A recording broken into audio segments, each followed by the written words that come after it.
Utkal Baptist मंडली सम्मिलनी कार्यालय वृत्तिगत परामर्श शिविर अनुष्ठित।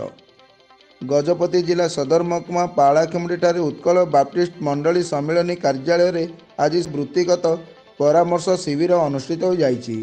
उत्कल बाप्टिस्ट मंडली सम्मिलनी यूबीसीए और जिला कर्म नियुक्ति विभाग मिलित सहयोग में शिविरटी अनुष्ठित हो जाइछि। गजपति जिला संख्यालघु क्रिश्चियन संप्रदायर प्राय 150 ऊर्ध्व छात्र छात्री यह शिविर में जोगदे यह सुजोगर सदुपयोग करथिले।